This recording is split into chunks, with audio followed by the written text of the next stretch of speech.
ভাত খাও আব্বা, আরো কয়দিন নারী দেখেন, উলঙ্গ ছবি আরো দেখো, হারাম রোজগার করো আব্বা, এরপরে দেখবা ইনশাআল্লাহ আখেরাত কাকে বলে। আমরাও বেকুব না, আমরা ভাত খাইয়ে তো বড় হয়েছি, আমরা বেকুব মুখা। হ্যাঁ, আমরা কি ভাত খাইয়ে বড় হই নাই? কথা বলে না।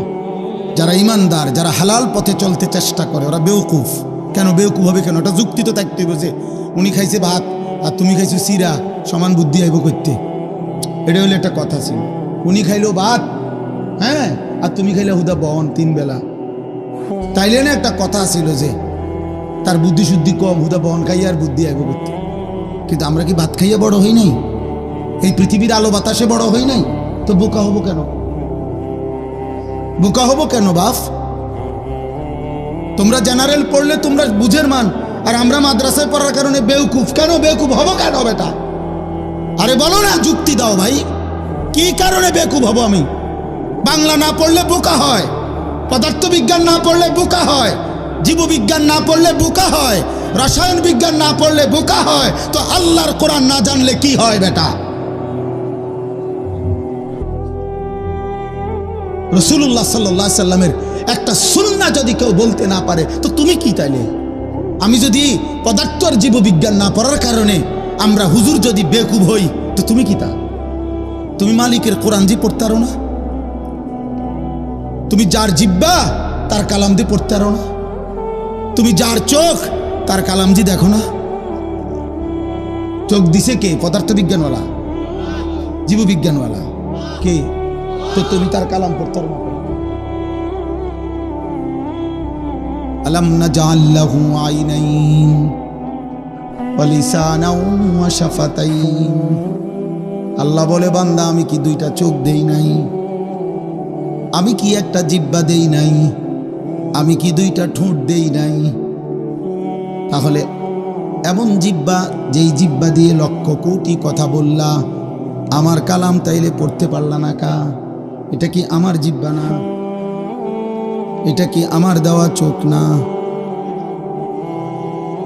আলাম নাজালিল আরদা মিহাদা ওয়াল জিবালা আওতাদা ওয়া খালাকনাকুম আজওয়াজা। আল্লাহ বলে, বলো না বান্দা, আমি কি এই জমিন তোমার জন্য বিছিয়ে দেই নাই? আমি কি পাহাড়গুলো পেরেগের মতো বসিয়ে দেই নাই? আমি কি তোমাদেরকে জোড়ায় জোড়ায় নারী পুরুষে সৃষ্টি করি নাই? ওয়াজালনা নাওমাকুম সুবাতা। আমি কি 2 চোখের ঘুম এনে দেই নাই? ওয়াজালনাল লাইলা লিবাসা। আমি আল্লাহ কি অন্ধকার রাত্রিটাকে চাদর দিয়ে কালোভাবে ঢেকে দেই নাই? ওয়াজালনান নাহারা মাআশা।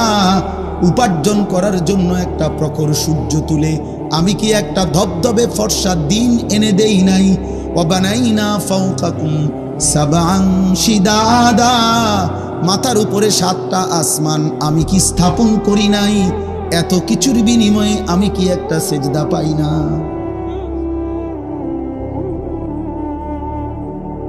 হ্যাঁ, হায় হায় হায় রে ভাইয়া, কেমনে ঘুমাইবা? ফেরেশতা যদি একটা লাথি মারে, ফেরেশতা যদি একটা লাথি মারে, দুনিয়ার অপরাধীকেও তো মাঝে মাঝে পুলিশ ধরলে ধাক্কা মারে না? তো মালিকের ফেরেশতা যদি একটা লাথি মারে যে নাফরমান উঠ, সেজদা দে এখন। আল্লাহ কোরআনে ওয়াদা দিছেন যে বান্দা আমি চাইলে কিন্তু নগদ দুনিয়ায় হিসাব নিতে পারতাম, আমি পারতাম বান্দা। মা তারাকা আলা যাহরিহা মিন দাব্বা। আল্লাহ বলে, যদি 1 দিনের পাপের শাস্তি আমি দিতাম, 1 ঘন্টার একবারের পাপের, তাহলে জমিনের উপরে কেউ ঘাড় সোজা করে, পিঠ সোজা করে আর হাঁটতে পারত না। যদি ফেরেশতা ঘাড় চাইয়া একটা থাপ্পড় দিত, আর কোনোদিন ঘাড় সোজা হতো না। আর নাফরমান পাপী, তাফসীরের মধ্যে আছে, মৃত্যু যন্ত্রণা যখন শুরু হবে, খোদার কসম 900 বছরও যদি কেউ পৃথিবীতে সুখ আর আনন্দ উল্লাসে কাটায়, 1 সেকেন্ড কোনোদিন 1 ফোঁটা চোখের পানি পড়ে নাই, একটা হাসি কাশিও দেয় নাই, একটা সুতার, একটা কাঁটার সুইয়ের আঘাতও লাগে নাই, 900 বছর কিন্তু আল্লাহর নাফরমানি করে কাটাইছে। খোদার কসম তাফসীরের মধ্যে লিখছে মৃত্যু যন্ত্রণার 1 সেকেন্ডে 900 বছরের সুখ আর আনন্দ বেঈমান নাফরমান ভুলে যাবে। আর কোনোদিন তার মনেও পড়বে না সে কোনোদিন সুখী ছিল, সে কোনোদিন হাসছিল। তাফসীরে আছে, হাদিসে আছে। আল্লাহ জিজ্ঞেস করবেন আমার বান্দা বাকিটা হায়াত পিছনে কেমন কাটাইলা? তো ওই নাফরমান পাপী বলবে, রব আমি জীবনে কোনোদিন সুখ দেখিনি। চালাক ভাইবেন না বাবা, আমিও না, আপনিও না, জওয়ান ভাই তোমরাও না। নিজেরে খুব চালাক মনে করো না আব্বা, তুমি চালাক না, মূলত তুমি বাঁধন হারা, অর্থাৎ তুমি দুর্ভাগা। তোমার মা আর তোমারে আল্লাহর দিকে ডাকে না, বাবা আর আল্লাহর দিকে ডাকে না, এই সমাজের কেউ তোমারে আল্লাহর দিকে ডাকে না, তোমারে গুনার মধ্যে ছেড়ে দিছে। সবাই তোমারে বলে দিছে যা, নারী, ছবি, মোবাইল, অস্থির দৃশ্য, উলঙ্গ নাচ গান, হারাম ছবি, বন্ধুদের অসৎ আড্ডা, যা ঠিক আছে তোকে ছেড়ে দিলাম। এটা কোনো সফলতা না। কাউকে চোখের সামনে আগুনের দিকে ছেড়ে দেওয়া এটা কোনো সফলতা না। অতএব যেই সমস্ত ছেলে মনে করছো তোমারে কেউ কিছু বলতেছে না, না রে ভাইয়া, বদনসিব তুমি। এজন্য তোমার কপালে একজন অভিভাবক জোটে নাই যে তোমারে আখেরাতের দিকে টানবে। আফসুস করতে হবে, আফসুস। আল্লাহ আমাদেরকে হেফাজত করে, আল্লাহ প্রত্যেকটা সন্তানকে হেফাজত করে, আল্লাহ সকলকে হেফাজত করে। আল্লাহ বলেন ওয়ানুফিখা ফিস-সূর, একদিন ইসরাফিল ফু দিবে, হাসরের মাঠ কায়েম হবে। যালিকা ইয়াউমুল ওয়াঈদ, আর সেটা বড় ভয়ানক দিন বান্দা। হাসরের ময়দান বড়ই ভয়ানক। এটা ফুটবল খেলার মাঠ না, এটা মামুর বাড়ি, শ্বশুর বাড়ি, শ্বশুর বাড়ি না। ওয়াজাআত কুল্লু নাফসিম মাআহা সাইকুম ওয়া শাহীদ। জি, আল্লাহ তাআলা বলছেন সেদিন হাসরের মাঠে এই দুই ফেরেশতা তোমার পুরা আমলনামা সাথে নিয়ে, তোমাকে সাথে করে নিয়ে, প্রত্যেকের এই ডানে বামে যে দুই ফেরেশতা থাকে, এই ফেরেশতাই উনি দায়িত্ব নিয়ে আমাকে আপনাকে প্রত্যেকের ফেরেশতা প্রত্যেককে হাসরের দিন আল্লাহর সামনে এনে দাঁড় করাবে যে উনি আমার লোক, মানে আমি ওনার ফাইল রেডি করছি, আমি আছি। ওয়াজাআত কুল্লু নাফসিম মাআহা সাইকুম ওয়া শাহীদ। এই দুই ফেরেশতা আলাদা আলাদা সবার, এই যার যার ফেরেশতা তাকে নিয়ে হাসরের ময়দানে আনবে, আল্লাহর সামনে ফাইল জমা দিবে। আল্লাহ একজনকে বলবে তুমি সামনে থাকো, আরেক ফেরেশতাকে বলবে তুমি মুখে বলো, পড়ে শোনাও, পড়টা ওরে শোনো, দেখো কোনো ভুলটুল আছে কিনা, ওরে জিজ্ঞাসা করো কোনো বেশি কম হয়েছে কিনা। লাকাদ কুনতা ফি গাফলাতিন মিন হাযা, আল্লাহ বলে এই হাসরের দিন থেকেই তুমি গাফেল ছিলা, আজ সেটাই তোমার সামনে আনলো। ফাকাশাফনা আনকা গিতাআকা ফাবাসারুকা আল-ইয়াওমা হাদীদ। তুমি ভেবেছিলে মৃত্যুর মাধ্যমে চোখ বন্ধ হয়ে গেছে, আল্লাহ বলে না, মৃত্যুর মাধ্যমে আমি তোমার চোখ খুলে দিয়েছি, আর এবার চোখের দৃষ্টি শক্তি আগের চাইতে বাড়াইয়া দিছি। অর্থাৎ আগে তুমি দুনিয়ায় থাকতে চোখ দিয়া এখান থেকে আধা কিলোমিটার দূরেও দেখতা না, এখন মৃত্যুর মাধ্যমে কবরে থাইকেই এই চোখের পাওয়ার আমি এমন বাড়ায় দিছি, কবর থেকেই জাহান্নামের আযাব এক নজরেই দেখবা আর যন্ত্রণায় জ্বলতে থাকবে। ফাবাসারুকা আল-ইয়াওমা হাদীদ, এটার অর্থ এটা, চোখের দৃষ্টি শক্তি বাড়িয়ে দিলাম। এজন্য নাফরমান কবর তো এখানে, কিন্তু সে মনে করেন এখান থেকেই তার জাহান্নামের আযাব দেখবে, আযাব দেখবে। আর শুধু যতক্ষণ কিয়ামত হাসরের মাঠ না হবে অতক্ষণ পর্যন্ত আযাবের এই দৃশ্য দেখবে, আর কলিজাটা যন্ত্রণায় জলদি পড়ে ছাই হতে থাকবে। আহা কি দেখলাম, আহা কি দেখলাম, আহা কি দেখলাম, আহা আমার কি হবে, আহা আমার কি হবে। নবীজি বলছে নাফরমান শুধু বলবে ইয়া রাব্বি লা তাকুমিস সাআ, আয় মাওলা কিয়ামত দিয়েন না রে মাওলা, ইসরাফিল যেন ফু না দেয়, আমি কেমনে সইব, আমি জানি। আল্লাহ আমাকে হেফাজত করেন, আল্লাহ আমাদের সবাইকে হেফাজত করেন। আল্লাহ তাআলা আমাদের নবী সাল্লাল্লাহু আলাইহি সাল্লামকে বলছেন, বন্ধু মক্কার জমিনে আপনি কালেমার দাওয়াত দেন, আপনি দুয়ারে দুয়ারে, রাস্তায় রাস্তায়, গলিতে গলিতে আল্লাহর দাওয়াত দেন, দ্বীনের কথা বলেন। কিন্তু লোক যা নেওয়ার ইসলামের জন্য, দ্বীনের জন্য, ইসলামের বিজয়ের জন্য, আপনার সাহাবা হওয়ার জন্য, সেটা আমি নেব।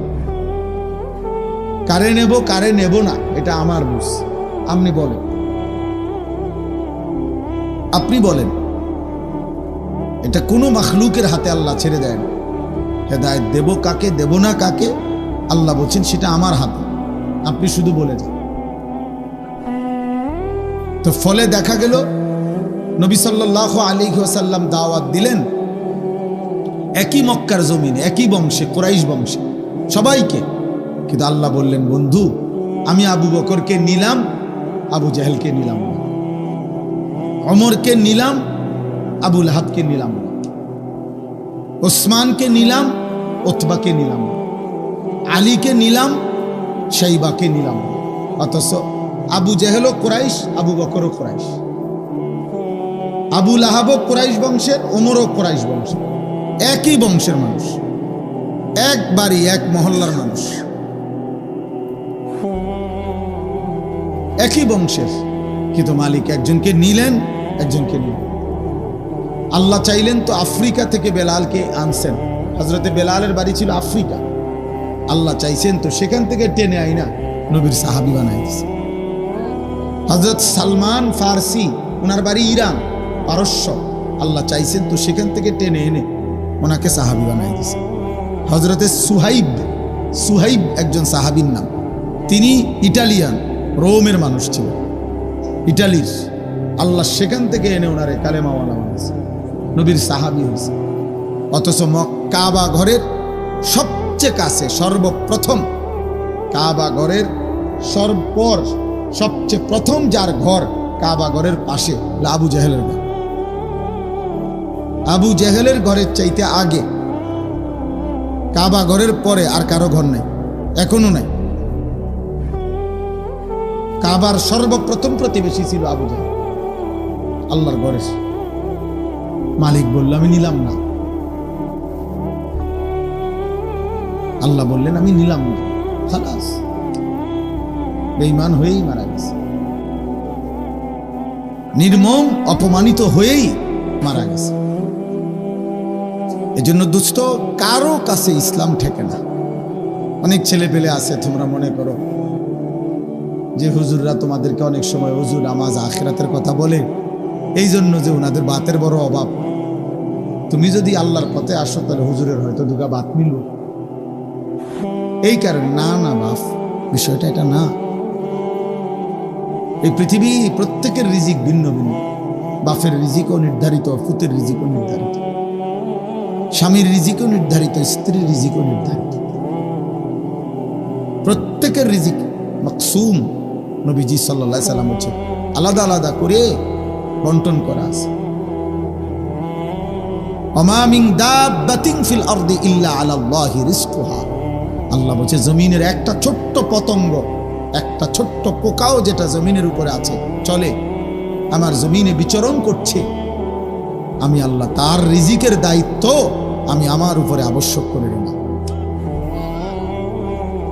আল্লাহ বলছে লা নাসআলুকা রিজকা, হে বান্দা, এই কায়নাতের কারো রিজিক দিতে আমি তোমাদের কারো সহযোগিতা চাই না। নাহনু নারযুকুক, আমি একাই সকলকে রিজিক দেব। আল্লাহ বলছেন ওয়া ইম মিন শাইইন ইল্লা ইনদানা খাযাইনু, আমি আল্লাহ সেই আল্লাহ যার কাছে এই কায়নাতের সমস্ত নিয়ামত সবকিছুই ভান্ডারে ভান্ডারে, খাজানা খাজানা ভরা, ভান্ডারে ভান্ডারে আছে। ওমা নুনাজ্জিলুহু ইল্লা বিকাদারিন মা'লুম, তবে আমি সবকিছু একসাথে নাজিল করি না, পরিমাণ মতো করে আমি জমিনে নাম। সব ভাত এক লগে দিয়ে লাইলে হইতো না, সব আলু এক বছরে দিয়ে লাইলে হবে না। 30 বছরের আলু এই বছর দিয়ে লাইলে এটি তুই বাগো, কথা বলে না। মুর্শিদ মিয়া বুদ্ধি দেন, কেমন কই দিব আলু, এত আলু বেছে, এই জন্য বুঝে গেলাম। তাইলে সম্ভব এটা? এই জন্য আল্লাহ বলছে ওমা নুনাজ্জিলুহু ইল্লা বিকাদারিন মা'লুম, বান্দা আমি হিসাব করে করে নাজিল। ইন্না কুল্লা শাইইন খালাকনাহু বিকাদার। আল্লাহ বলেন আমি সব কিছু সৃষ্টি করেছি পরিমাণ মতো, হিসাব। এজন্য পপুলেশন থিওরি ভুল থিওরি। জনসংখ্যা বৃদ্ধি কোনো পৃথিবীতে সমস্যা, এই থিওরি যেই ম্যালথাস দিয়েছে ও ভুয়া, মুশরিক, বেঈমান, পাগল, মাতাল। কোনো কালে কোনো যুগে পৃথিবীতে জনসংখ্যা বৃদ্ধি হওয়া এটা কোনো সমস্যা হইতেই পারে না। জনসংখ্যা বৃদ্ধি হয় না, জনসংখ্যা কখনোই বৃদ্ধি হয় না কোনো জায়গাতেই। আল্লাহ বলছেন আমি সব কিছু সৃষ্টি করেছি পরিমাণ মতো করে, বৃদ্ধি হবে কেন? তুমি জন্ম দেখছো তো মৃত্যু দেখো নাই? তুমি বাচ্চা জন্মের মিষ্টি খাইছো, কারো জানাজা পড়ো না, তো তুমি বুঝো না মানুষ মরে? তুমি বুঝো না আমি সিস্টেমেছি? তোমার দাদার 14 পুরুষ আগের এবটাও যদি এখন পৃথিবীতে থাকতো, তুমিও থাকতা, তো এই না ফেঁস লাগিয়ে গেল। তারে কি রে খাইছে রে? নুহ নবী জামানার লোকও রইয়া গেল, আমরা নবী জামানার লোকও রইয়া গেল। হায় হায় হায়, তো একটা পাও ফাইলবার জায়গা নেই এমন। ইন্না কুল্লা শাইইন খালাকনাহু বিকাদার। আল্লাহ বলেন আমি সব কিছু পরিমাণ মতো করে, হিসাব করে করে আমি সৃষ্টি করেছি। আমার সৃষ্টির মধ্যে তুমি কোন রকমের অদল বদল ওয়ালান তাজিদা লিসুন্নাতিল্লাহি তাবদীলা। আল্লাহর নীতি, আল্লাহর রীতিতে তুমি কোন রকম পরিবর্তন পাবে না বান্দা। কোনো কিছু এলোমেলো নেই, কোনো কিছু এলোমেলো নেই। দোস্ত আমার, বন্ধু আমার, ভাই আমার, বাবা আমার, নওজোয়ান সাথী, প্রত্যেকেই এজন্য দয়া করে নিজেকে নিয়ে ভাইব, নিজেকে ভুলো না বাপ। নিজের ঈমান একা একা ভাবা, সমবয়সী বন্ধু দিয়া হয় না। সহপাঠী খুব বেশি নেক কাজের উৎসাহিত করে না, গুনার কাজে উৎসাহিত করে বেশি। এই জন্য আলাদা আলাদা ভাবা উচিত প্রত্যেকে, যে আখের আমি কোথায় যাব, আসলেই শেষ পর্যন্ত আমার কি হবে, আমি যা করছি এটাই কাজ নাকি আমার অন্য কোনো কাজ আছে? আমাকে কি কেউ সৃষ্টি করেছেন নাকি আমি হঠাৎ করে মাটির থেকে বেরোইছি অথবা আসমান থেকে পড়ছি? যিনি সৃষ্টি করেছেন, যদি কেউ আমাকে সৃষ্টি করে থাকেন, তিনি কি কোনো উদ্দেশ্য নেই? একটা মাটির পাতিল যে বানায় কুমার, মাটির পাতিল, তার কি কোনো উদ্দেশ্য নাই? কথা কয় না? এত বড় সুন্দর সৃষ্টি আল্লাহ তাআলা সৃষ্টি করলেন। আল্লাহ বলছে লাকাদ খালাকনাল ইনসানা ফি আহসানি তাকওয়িম। 4টা কসম করে আল্লাহ বলছে বান্দা, 4 বার কসম করছে আল্লাহ, কসম বান্দা আমি 4 বার কসম করে বলছি, আমি মানুষকে সবচেয়ে সুন্দর করে সৃষ্টি করেছি, সবচেয়ে সুন্দর। হুয়াল্লাযী খালাকাকুম মিন তুরাবিন। আল্লাহ বলছেন আল্লাহই তোমাদেরকে সৃষ্টি করেছেন মাটি থেকে, সুম্মা মিন নুতফাতিন, অতঃপর বীর্য থেকে। এই ছেলে, এই পিচ্ছি, কথা বলবেন একদম চুপ, সাবধান, একদম উঠাই দেবো কথা বললে। সংযম পাইছো নাকি? চুপ থাকো, একদম চুপ, চুপ করে শোনো, নাহলে ঘুমাও এনে বসে বসে। জি, আল্লাহ তাআলা বলেন সুম্মা মিন নুতফাতিন, অতঃপর বীর্যের ফোঁটা থেকে আমি সৃষ্টি করেছি। সুম্মা মিন আলাকাতিন, অতঃপর জমাট রক্ত বানিয়ে আমি ধাপে ধাপে সৃষ্টি করেছি। এই সৃষ্টির এক পর্যায়ে মায়ের পেট থেকে সুম্মা ইউখরিজুকুম তিফলান, আমি তোমাকে এক ছোট্ট শিশু, এক মাসুম বাচ্চা হিসাবে মায়ের পেট থেকে বের করে এনেছি। সুম্মা লিতাবলুগু আশুদ্দাকুম, অতঃপর এই ছোট্ট দেহে পরিমিত মাত্রায় ধীরে ধীরে শক্তি দিতে দিতে দিতে শক্তির পূর্ণতায় যৌবনে পৌঁছায় দিছি।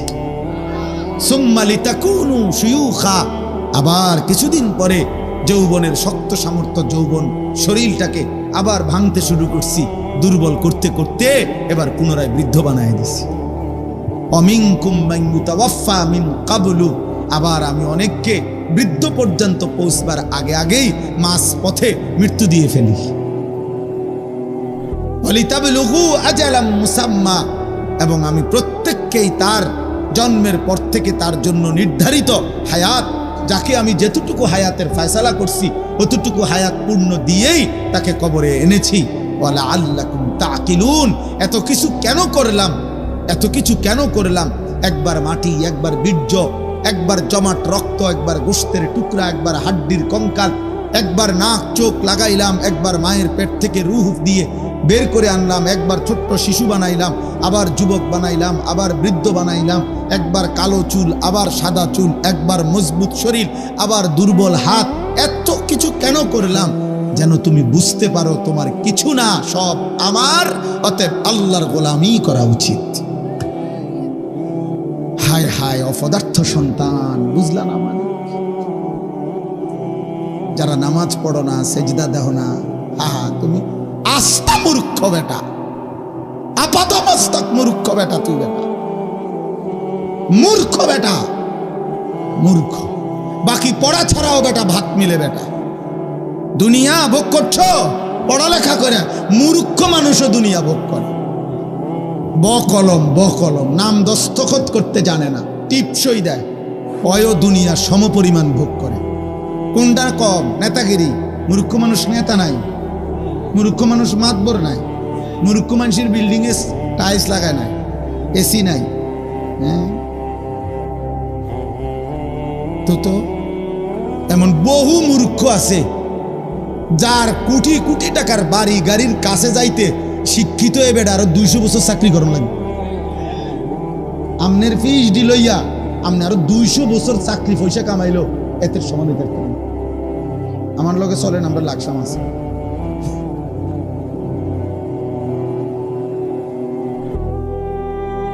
আহা, মুসলমানের ছেলে আল্লাহ ভুললা কেমনে? মালিক ভুললা কেমনে? সেজদা ভুলে গেলা কেমনে? কি দুনিয়া ভোগ করো বেটা? ভাত এক থালা, 2 টুকরা মাছ আর 1 টুকরা মাছ, ফাঙ্গাস মাছ, তেলাপিয়া মাছ, কি তরকারি, প্রত্যেক দিন এক জাতি, ফুলকপি, পাতাকপি, ঢেঁড়স, সরষিন্দা, লতসিম, শসা, টমেটো, ধনিয়া, কাঁচামরিচ। এই যে আমি হেবড়াতে তরকারি নেই, এক তরকারি এই ঘুরে দিয়ে, আর কি বলবে সে জানে, আর তো তরকারি নাই। কি দুনিয়া ভোগ করছে আব্বা? এই সামান্য টুকু দুনিয়া, এই কয়েকটা 1 টুকরা মাছ আর 2 টুকরা গোশতের জন্য আখিরাত ভুলে গেল, নামাজ ভুলে গেল, রব ভুলে গেল বেটা। আহা, অনেক ছেলের চেহারা দেখে বোঝা যাইতেছে সারাদিনে 1 ওয়াক্ত নামাজের সেজদা দেয়। হায় হায় বেনামাজি রে, চেহারা দেখলেই বোঝা যায় অসভ্য, চেহারা দেখলেই বোঝা যায় পাষাণ, চেহারা দেখলেই বোঝা যায় গাদ্দার, চেহারা দেখেই বোঝা যায় আল্লাহর দুশ্মন, রাসূলুল্লাহ সাল্লাল্লাহু আলাইহি ওয়াসাল্লামের দুশ্মন। বেনামাজি তুমি তো আল্লাহর দুশ্মন, তুমি তো নবী মুহাম্মদ সাল্লাল্লাহু আলাইহি ওয়াসাল্লামের দুশ্মন, তুমি কোরআনের দুশ্মন, তুমি ইসলামের দুশ্মন।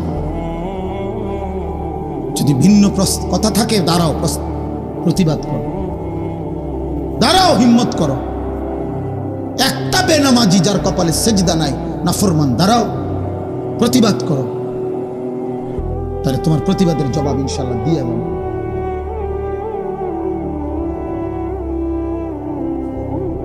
হ্যাঁ, কি ভাবছো ভাইয়া? কি ভাবছেন বাবা? যাদের স্ত্রী সন্তান নামাজ পড়ে না, যাদের ছেলে মেয়ে আল্লাহর কোরআন পড়তে জানেন, ও মানুষ হচ্ছে, জি না, উপার্জনকারী প্রাণী হচ্ছে। কিছুদিন পরে সে টাকা রোজগার করতে জানবে কিছু, যে কোনো এক পদ্ধতিতে, দেশে কিংবা বিদেশে, ফইরা কিংবা না ফইরা, চাকরি কিংবা ব্যবসা, দোকানদারি কিংবা কিছু একটা কিছু কইরা পয়সা কামাইতে পারবে। ইকোনমিক্যাল অ্যানিমেল হবে, অর্থনৈতিক প্রাণী হবে, ইনসান হবে না। উপার্জনকারী একটি প্রাণী হতে পারে, কিন্তু মানুষ হইতে পারে না।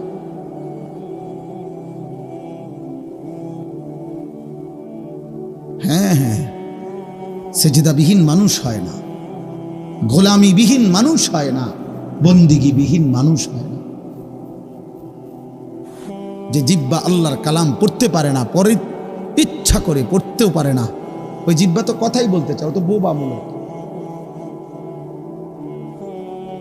যে কপাল আল্লাহকে সেজদা দিতে পারে না তার তো কপালে নাই বেটা, তোর তো কোনো কপালে নাই বেটা।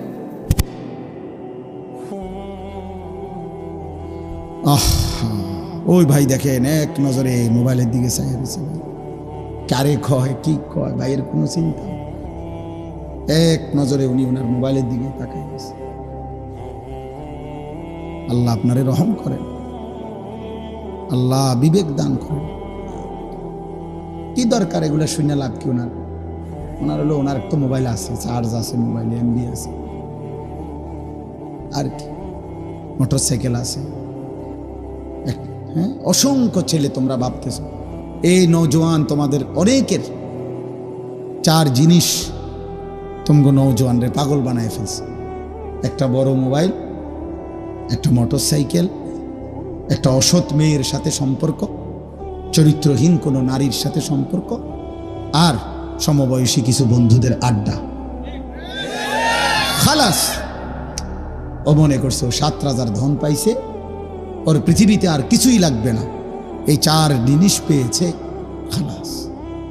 মোবাইল আছে, কাজে পৃথিবীর সমস্ত গুনাহ করার সুযোগ তার হাতেই আছে। মোটরসাইকেল আছে, হারাম কোনো মেয়ের সাথে সম্পর্ক আছে, অসৎ বন্ধুদের আড্ডা আছে। সেদিন সিলেট গেছিলাম আমি, একটা মেডিকেল কলেজ, প্রাইভেট মেডিকেল কলেজের চেয়ারম্যান। আমি একটা কথার প্রসঙ্গে বলছিলাম যে কিশোর যুবক ছেলেদেরকে বর্তমানে মোটরসাইকেল শোরুম উদ্বোধন করছিলাম আমরা ওইখানে। তো সেখানে আমি একটু বক্তব্য দিছিলাম, দিতে গিয়ে বলছিলাম যে আপনাদের কাছে আমার অনুরোধ, কিশোর ছেলেদের কাছে মোটরসাইকেল বিক্রি করার আগে একটাবার তার আপাদমস্তক দেখে ভাববেন যে আসলে এটা প্রয়োজনে কিনতেছে না এমনি। এতটুকু খোঁজখবর নিয়েন, কমপক্ষে একটু পরামর্শ দিয়েন। তখন বললাম যে অধিকাংশ ছেলে, আমার জীবন তো ভাই রোডে রোডে, আমি সারাটা জীবন পথে ঘাটেই থাকি, রাতকে রাত রাস্তায় রাস্তায় আমার জীবন। বাসায় আমি মেহমান, এই মাঝে মধ্যে মেহমান হিসাবে অল্প অল্প সময় থাকি। জীবনের বেশি সময় কাটে গেছে রোডে রোডে, গাড়িতে গাড়িতে। ফলে জীবনে আমি অনেক অ্যাক্সিডেন্ট দেখছি, প্রতিদিন প্রতিনিয়ত আমি অ্যাক্সিডেন্ট দেখি। কত যুবকের কত বিক্ষত দেহ আমি দেখছি রাস্তায় রাস্তায়। তো এটা আমি বলছিলাম আর কি। তারপরে ওই মেডিকেল কলেজের চেয়ারম্যান সাহেব, উনিও সেখানে অতিথি হিসাবে ছিলেন, এরকম আমার পাশে আপনি যেমন বসা এরকম বসা ছিল। আর উনি মাইক নিয়ে একটু বক্তব্য দিছে। বক্তব্য দিতে গিয়ে উনি বলছে, হুজুরের এই কথার সাথে আমি খুব একমত। আমাদের এই প্রাইভেট মেডিকেল কলেজের আইসিইউতে প্রতিদিন যতজন আহত লোক, অসুস্থ, আমাদের আইসিইউতে রুগী ঢোকে, সিলেটের সবচেয়ে বড় মেডিকেল কলেজ, প্রাইভেট হসপিটাল সহ, হচ্ছে তার অধিকাংশই হচ্ছে এই বাইকার যুবক ছেলে। মোটরসাইকেল অ্যাক্সিডেন্ট করে, এমন ভয়ঙ্কর অ্যাক্সিডেন্ট, সাথে সাথে আইসিইউতে ঢুকাইতে হয়। হায় হায় নওজোয়ান, কে দেখে তোমার এই মাতলাম? এত জোরে মোটরসাইকেল চালাও কেন? কে দেখে? দেখবো কেমনে? তুমি তো এটা জোরে চালাইয়া গে লাগাই মানুষের চাইতে চাইতে তো তুমি গেছো গা কোটবাড়ি বিশ্বর ফার্মে। ওই বেটা যে কদ্দুর মনোযোগ দিয়ে চাইবো তোমার এই মাতলামিটা, ছাগলামিটা, এটা দেখারও তো সুযোগ নাই। তো গেছো গা পোদ্দার বাজার। উনিও যদি তোমার লগে এভাবে দৌড় মারতে পারতো, তো না দেখতে দেখতে যাইতে পারতো। যে যা বলেন, ইনসাফের কথা বলেন। এই একটা মোটরসাইকেলের মধ্যে 3 জন জায়গা, 4 জন পারে না কান্দে বসবে। কি অসভ্যতা, কি মাতলাম! কে দেখে, কারে দেখায়? কেন নিজের জীবনকে এইভাবে ছেলে খেলার মতো ফেলায়, ঝুঁকির মুখে ফেলে দেওয়া? আত্মহত্যার মতো এটা, আত্মহত্যার মতো। আল্লাহ তাআলা কোরআনুল কারীমে বলছেন, ওয়ালা তুলকু বিআইদিকুম ইলা তাহলুকা। আমার বান্দা, তোমরা নিজেকে নিজে ধ্বংসের দিকে ঠেলে দিও না, ধ্বংসের দিকে ঠেলে দিও না। এজন্য আমি সবাইকে অনুরোধ করছি, প্রিয় ভাই বাবা, গুনাহ কাউরে সুখ দেয় না, ইজ্জত দেয় না, সম্মান দেয় না, দুনিয়া ভোগ করা যায়। আবারও বললাম, আয়াহসাবুনা আন্নামা নুমিদ্দুহুম বিহি মিন মালিন ওয়া বানিন নুসারিউ লাহুম ফিল খায়রাত বাল লা ইয়াশউরুন। আল্লাহ বলে, আমার কিছু নাফরমান বান্দা আছে, আমি যে তাদেরকে কিছুটা দুনিয়া দিছি, অর্থ সম্পদ, সন্তানাদি, জি ফুত, নাতি নাতনি, ঘর সংসার, বাজার ব্যবসা, টাকা পয়সা, জমি ফসল, এই যে আমি কিছু দিলাম, ক্ষমতা, প্রভাব, প্রতিপত্তি, আল্লাহ বলেন এগুলো পেয়ে আমার নাফরমান বান্দা ভাবতেছে আমি তার উপরে খুব খুশি, সন্তুষ্ট, আমি তারে অনেক বড় দুনিয়া দিছি। আল্লাহ বলে, না না বান্দা, বাল লা ইয়াশউরুন, ওরা বোঝে নাই যে আমি যদি কাউকে লক্ষ কোটি বারো দুনিয়া দেই, 100 বারও যদি কাউকে আমি দুনিয়া দেই, তামাম দুনিয়াও যদি আমি কাউর হাতে তুলে দেই, এটা আমি আল্লাহর সন্তুষ্টির চিহ্ন না, সন্তুষ্টির পরিচয় নয়, নয়, নয়।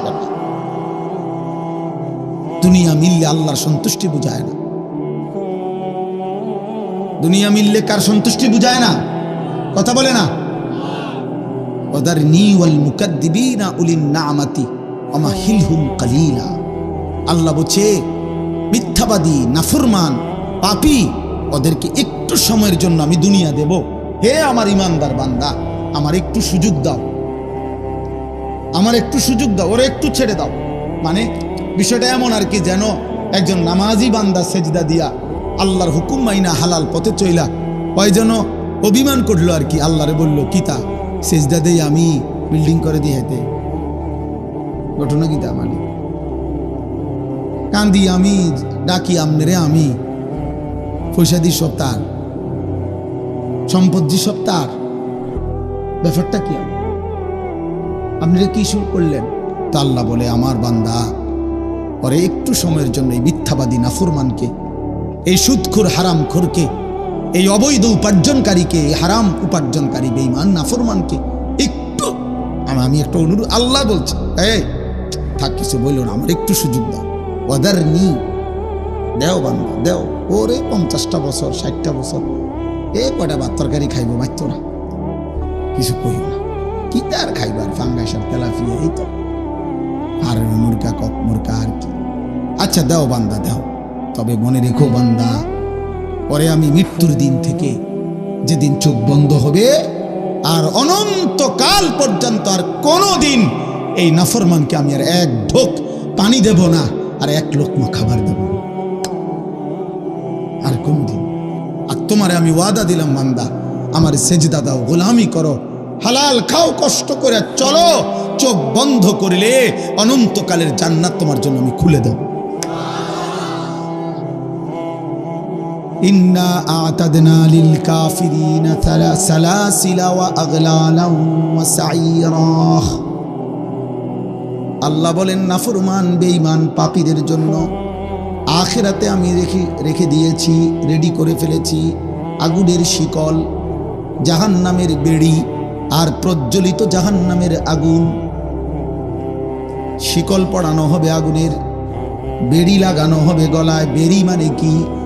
ওয়াজআলনা মিন বাইনি, না, সূরা ইয়াসিনের ইন্না জাআলনা ফি আনাকিহিম আগলালান ফাহিয়া ইলাল আযকানি ফাহুম মুকমাহুন। এইটা বেড়ি, এইভাবে এই যে থুতনি আছে না, এই থুতনি নিচে দিয়া, মানে এটা দিয়া এমন আগুনের বেড়ি দিয়ে, রশি দিয়ে বান দিবে, থুতনি সহ নাফরমানকে এভাবে রাখা হবে হাসরের ময়দানে। খোদার কসম, এই বেঈমান আর কোনো দিন মাথাটা, চোখটা নিচে নামাইতে পারবে। এইটার অর্থ এটা, সূরা ইয়াসিনের আয়াত, ইন্না জাআলনা ফি আনাকিহিম আগলালান ফাহিয়া ইলাল আযকানি ফাহুম মুকমাহুন। অর্থাৎ এটা থুতনিটারে ঠেলা দিয়ে রাখবে, ঊর্ধ্বমুখী হয়ে থাকবে মুখ, আর কোনোদিন নামাইতে পারবে। ভাত খাও আব্বা, আরো কয়দিন নারী দেখেন, উলঙ্গ ছবি আরো দেখো, হারাম রোজগার করো আব্বা, এরপরে দেখবা ইনশাআল্লাহ আখিরাত কাকে বলে। আমরাও বেকুব না, আমরা ভাত খাইয়ে তো বড় হয়েছি, আমরা বেকুব মুখা। হ্যাঁ, আমরা কি ভাত খাইয়ে বড় হই নাই? কথা বলে না। যারা ইমানদার, যারা হালাল পথে চলতে চেষ্টা করে, ওরা বেউকুফ। কেন বেউকুফ হবে কেন? ওটা যুক্তি তো থাকতে বসে। উনি খাইছে ভাত আর তুমি খাইছো চিরা, সমান বুদ্ধি আইব করতে। এটা হলো একটা কথা ছিল। উনি খাইলো ভাত, হ্যাঁ, আর তুমি খাইলে হুদা বহন 3 বেলা। তাইলে না একটা কথা ছিল যে তার বুদ্ধি শুদ্ধি কম, হুদা বহন খাইয়া আর বুদ্ধি আইব করতে। কিন্তু আমরা কি ভাত খাইয়ে বড় হই নাই? এই পৃথিবীর আলো বাতাসে বড় হই নাই? তো বোকা হবো কেন? বোকা হবো কেন বাপ? তোমরা জেনারেল পড়লে তোমরা বুঝের মান, আর আমরা মাদ্রাসায় পড়ার কারণে বেউকুফ। কেন বেউকুফ হবো কেন বেটা? আরে বলো না, যুক্তি দাও ভাই। কি কারণে বেকুব হব আমি? বাংলা না পড়লে বোকা হয়, পদার্থবিজ্ঞান না পড়লে বোকা হয়, জীববিজ্ঞান না পড়লে বোকা হয়, রসায়ন বিজ্ঞান না পড়লে বোকা হয়। তো আল্লাহর কোরআন না জানলে কি হয় বেটা? রাসূলুল্লাহ সাল্লাল্লাহু আলাইহি সাল্লামের একটা সুন্নাহ যদি কেউ বলতে না পারে, তো তুমি কি তাইলে? আমি যদি পদার্থ আর জীববিজ্ঞান না পড়ার কারণে আমরা হুজুর যদি বেকুব হই, তো তুমি কি তা? তুমি মালিকের কোরআন জি পড়তে পারো না? তুমি যার জিব্বা তার কালাম দিয়ে পড়তে পারো না? তুমি যার চোখ তার কালাম জি দেখো না? চোখ দিছে কে? পদার্থবিজ্ঞানওয়ালা, জীববিজ্ঞানওয়ালা কে? তো তুমি তার কালাম পড়তে পারো না? আলাম নাজআল লাহু আইনাইন ওয়া লিসানাও ওয়া শাফাতাইন। আল্লাহ বলে, বান্দা আমি কি 2টা চোখ দেই নাই? আমি কি একটা জিহ্বা দেই নাই? আমি কি 2টা ঠোঁট দেই নাই? তাহলে এমন জিহ্বা, যেই জিহ্বা দিয়ে লক্ষ কোটি কথা বললা, আমার কালাম তাইলে পড়তে পারলা না কা? এটা কি আমার জিহ্বা না? এটা কি আমার দেওয়া চোখ না? আলাম নাজালিল আরদা মিহাদা ওয়াল জিবালা আওতাদা ওয়া খালাকনাকুম আজওয়াজা। আল্লাহ বলে, বলো না বান্দা, আমি কি এই জমিন তোমার জন্য বিছিয়ে দেই নাই? আমি কি পাহাড়গুলো পেরেগের মতো বসিয়ে দেই নাই? আমি কি তোমাদেরকে জোড়ায় জোড়ায় নারী পুরুষে সৃষ্টি করি নাই? ওয়াজআলনা নাওমাকুম সুবাতা। আমি কি 2 চোখের ঘুম এনে দেই নাই? ওয়াজআলনাল লাইলা লিবাসা। আমি আল্লাহ কি অন্ধকার রাত্রিটাকে চাদর দিয়ে কালোভাবে ঢেকে দেই নাই? ওয়াজআলনান নাহারা মাআশা। উপার্জন করার জন্য একটা প্রখর সূর্য তুলে আমি কি একটা ধবধবে ফর্সা দিন এনে দেই নাই? ওয়াবানাইনা ফাওকাকুম সাবআন শিদাদা। মাথার উপরে 7টা আসমান আমি কি স্থাপন করি নাই? এত কিছুর বিনিময়ে আমি কি একটা সিজদা পাই না?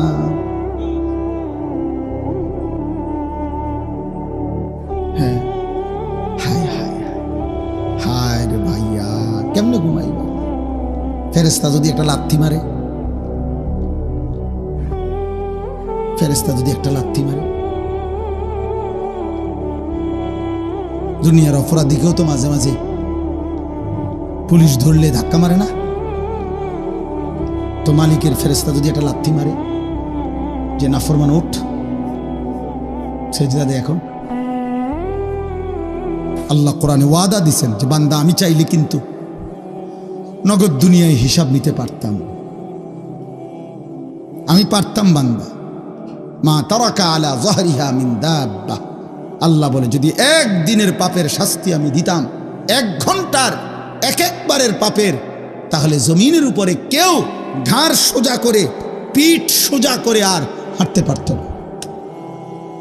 যদি ফেরেশতা ঘাড় চাইয়া একটা থাপ্পড় দিত, আর কোনোদিন ঘাড় সোজা হতো না। বুঝেন নাই কথাটা?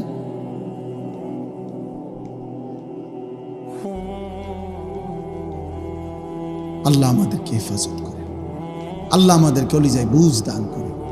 আমার বাপ ওয়াজ মাহফিলের আমরা ছোট বুঝি যে মূল মাকসাদ আখিরাতের ফিকির, আত-তারগীব ও তারহিব। অর্থ হইল জান্নাতের আগ্রহ তৈরি করা, জাহান্নামের ভয় তৈরি করা। এটা আল্লাহ কোরআনে বলছেন, লাআল্লাকুম তাযাক্কারুন। ওয়াজের উদ্দেশ্য কি? ইয়াইযুকুম লাআল্লাকুম তাযাক্কারুন। যেন তোমরা উপদেশ গ্রহণ করতে পারো। উপদেশ হৃদয়ে যেন ধাক্কা লাগে, বিবেকের দংশন যেন হয়, অনুভূতি যেন সজাগ হয়, আফসুস যেন আসে, ফিকির যেন আসে, আখিরাতের ভয় যেন আসে। আল্লাহ ফেরাউনের মতো নিকৃষ্ট কাফের কাছে যখন মূসা আলাইহিস সালামকে পাঠাইছেন, তখনও বলছেন, মূসা পরে সুন্দর কইরা ভালোভাবে নরমভাবে আমার কথা বইল, যাও ফেরাউনের কাছে যাও। ও কিন্তু ছোটখাটো গাদ্দার না, ও খোদা দাবিদার। তবে ঘাবড়াইও না, সুন্দরভাবে বলো, কি নরম সুরে বলো, মায়ার সুরে তারে কথা বলো, যাও। ফাকুলা লাহু কাওলান লাইয়িনা, তোমরা দুই ভাই গিয়ে বলো। কেন? লাআল্লাহু ইয়াতাযাক্কারু আও ইয়াখশা। আল্লাহ বলছে ফেরাউনের ব্যাপারে পর্যন্ত আল্লাহ বলছে, মূসা যাও আমার কথা বলো, হয়তো সে উপদেশ গ্রহণ করবে অথবা আমি আল্লাহকে ভয় করব। এক ফেরাউনের কাছে পর্যন্ত যদি আল্লাহর কথা বলার মাকসাদ হয় উপদেশ গ্রহণ অথবা আল্লাহর ভয় তৈরি হওয়া, দোস্ত তাহলে তোমার কলিজায় কি আল্লাহর ভয় তৈরি হওয়া দরকার না?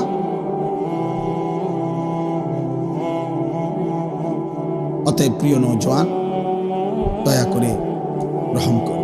অনেক ছেলে তোমরা বসছো, দাঁড়াইছো, মাশাআল্লাহ, কিন্তু বাকি অধিকাংশ ছেলের চেহারা দেখেই বোঝা যায় নামাজ পড়ো নাই না, পড়ো না, বহুদিন হয় নামাজ পড়া। চেহারা দেখলেই বোঝা যায়। বেনামাজির চেহারায় কোনো দয়া মায়া থাকে না। বেনামাজির চেহারা পাষাণ, বেনামাজির চেহারা হৃদয়হীন, বেনামাজির চেহারা দেখলে অন্ধকার। এই পৃথিবীর সমস্ত পাউডার, ফেয়ার অ্যান্ড লাভলি মূলত এই প্রসাধনী সব তৈরি করা হয়েছে ফাসেকদের জন্য, ইমানদারের জন্য। ইমানদারের জন্য এগুলো লাগেই না। বিশ্বাস, খোদার কসম, সমস্ত পাপী, সমস্ত দুনিয়া লুভী, সমস্ত যেই নারী নিজের রূপ আর যৌবন বাহিরে প্রদর্শন করবে, ওই ওদের জন্য এই সমস্ত পারফিউম, এই সমস্ত প্রসাধনী। আল্লাহ নবী ওয়াদা দিছে, মান কাসুরা সালাতুহু হাসুনা ওয়াজহুহু, যার নামাজ যত বাড়বে তার চেহারার সৌন্দর্য তত বাড়বে। ইমানদারের পারফিউম, ইমানদারের সৌন্দর্য তো মুহাম্মদ আরবি সাল্লাল্লাহু আলাইহি সাল্লাম সেজদার মধ্যেই রাখছে। নবীজি বলছেন, মান কাসুরা সালাতুহু ফিল লাইল হাসুনা ওয়াজহুহু ফিন নাহার, রাতের অন্ধকারে যার সেজদার পরিমাণ বাড়বে, তাহাজ্জুদে দিনের আলোতে তার চেহারার সৌন্দর্য বেড়ে যাবে আগের চাইতে বেশি, আগের চাইতে বেশি, আগের চাইতে বেশি। অতএব দয়া করে ভাইয়া রহম করেন সবাই। চেহারা দেখলেই বোঝা যায়। বাপ আমার কথা রাগ হইয়েন না, আমি প্রত্যেক দিন বলি আমার এটা অস্থিরতা। প্রিয় ভাই, কোনো পাপীকে মানুষ নামে ডাকে না, ওই পাপের নামে ডাকে।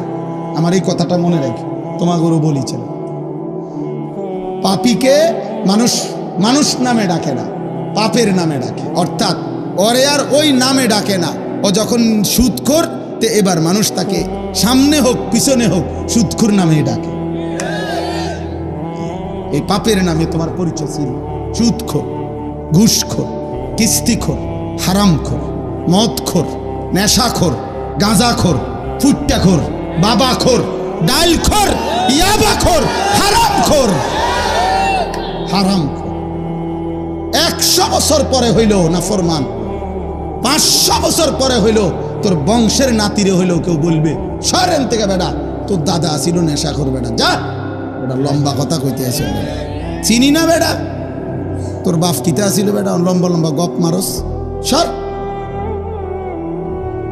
তোর দাদা আসিল 6 নম্বর বেটা, তোর বাপ আসিল 9 নম্বর, তুই আইছে না রঙের রঙের কথা কইতা।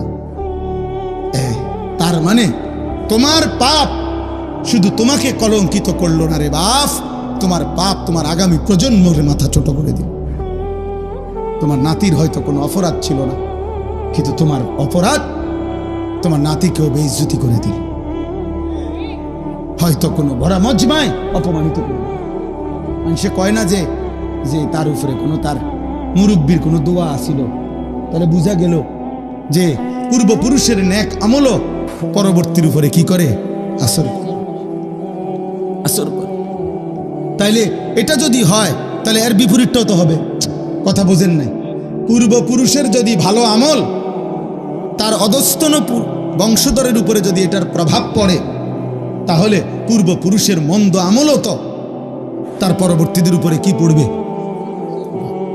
পড়বে না? অবশ্যই অবশ্যই পড়বে।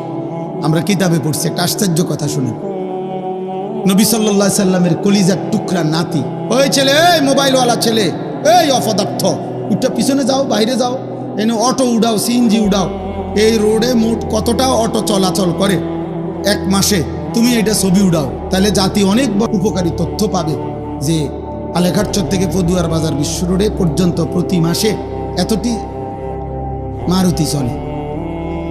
সিএনজি তো চলে না, পুলিশ ধরে নেব, সিফা সাফা দিয়া চলে আর কি, ফাঁকে ফুঁকে চলে আর কি। আচ্ছা দা, তো আশ্চর্য কথা শুনেন না, আমি ছেড়ে দেওয়ার মানুষ না, এটা আমার একটা অভ্যাস, আমার একটা বুঝ আর কি। আমি বুঝি যে আমার সন্তানের, এরা আমার সন্তান, কসম খোদার 16 বছর বয়সী ছেলেটা আমার সন্তান, কারণ আমার প্রথম সন্তানের বয়স 16 বছর, এর উপরের ছেলেটা আমার ছোট ভাই, আমার ছোট ভাই। আমার এমন বয়সী ভাগিনা আছে, ভাতিজা আছে, তো আমার সন্তান, আমার ভাতিজা, আমার ভাগিনা। তা আমরা যদি তাদের পরিবর্তন না চাই, চাইবে কি? আমরা যদি ধাক্কা না দেই, আমরা যদি না বলি, ফেরাবে কি? বলবে কি?